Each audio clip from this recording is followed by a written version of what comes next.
The morning rush at the local grocery store was a blur of beeping scanners, cartwheels squeaking, and distant intercom announcements. Josh Carter, a 34-year-old single dad, wiped his hands on his apron and rolled his sore shoulders. He hadn't slept much, again, but he wore his tiredness like a quiet badge of honor. Raising his 6-year-old daughter, Ella, alone after his wife passed away 2 years ago had taught him resilience. He never let his fatigue show, not in front of her, and certainly not at work. Josh worked the early shift at the register of Greenway Market, a modest store nestled in the heart of a bustling Midwest town. It wasn't glamorous, but it paid the bills and kept Ella's lunchbox full. He'd once dreamed of becoming a linguist, traveling the world, teaching languages. Instead, he now recited prices instead of poetry and translated expiration dates instead of classic French literature. Until that morning. The chime above the entrance jingled, and in walked a woman who looked more lost than anything. Her wide eyes scanned the shelves like they were written in code.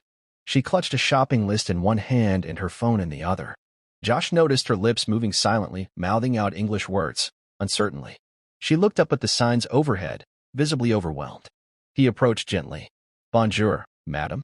SCKJE per vous aider. Her entire face lit up with relief. Oui. Merci, monsieur. Je ne parle pas bien anglais. Josh nodded warmly and slipped effortlessly into fluent French. He guided her down aisles, helping her pick out the items on her list, translating ingredients, explaining labels, and even suggesting alternatives. The two conversed with ease. Her laughter grew louder as she relaxed, and his voice carried with a confidence he hadn't felt in years. Nearby, a man in jeans and a worn baseball cap had paused while reaching for a carton of eggs. He watched the exchange silently, unnoticed. He wasn't just any man. He was Richard Leland, a billionaire entrepreneur known for founding a global tech company, though few would recognize him in his low-key attire. He was in town visiting his aging mother and had popped into the store for a few essentials. But now he stood there, captivated. The kindness in Josh's voice, the genuine effort he made for a stranger, the light in the woman's eyes, Richard saw something rare. Something he remembered from before the boardrooms, before the private jets. Something he missed, humanity. The Frenchwoman checked out and left beaming, thanking Josh with teary eyes and a double-cheek kiss. As Josh turned back to his register, the man with the baseball cap stepped forward and placed a bottle of orange juice and a loaf of sourdough on the conveyor belt. You speak French like a native, he said.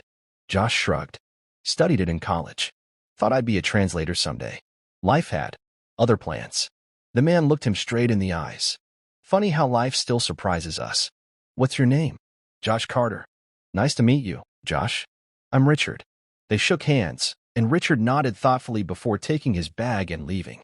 Josh didn't think much of it.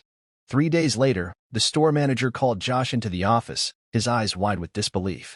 You won't believe this, he stammered, holding out a letter. You got a job offer. Josh blinked. A job? It's from some language nonprofit. They're opening a new cultural center here in town. Full benefits. Good salary.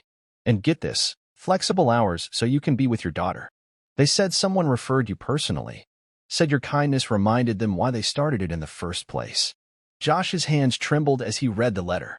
At the bottom was a signature, R. Leland. There was also a handwritten note. The world needs more people like you. Keep speaking the language of kindness. You never know who's listening. Tears welled in Josh's eyes. For the first time in years, the future didn't feel like a storm to weather. It felt like the sun was finally breaking through. Later that week, he picked Ella up from school and told her the news over peanut butter sandwiches. She squealed and hugged him tight. Does that mean you'll be home more? She asked. Josh smiled. Yeah, baby. It does. And you'll still speak French with me? Every single day. Epilogue. At the ribbon cutting of the Cultural Center 6 months later, Josh spoke to a room of students, teachers, and townspeople from all walks of life. In a world where we often focus on what divides us, he said, voice steady, sometimes all it takes is a few words, spoken with care, to remind someone they belong. That's what language can do. And that's what kindness does, no translation needed. The crowd erupted in applause. Somewhere in the back, a man in a baseball cap watched with quiet pride, then slipped out the door unnoticed.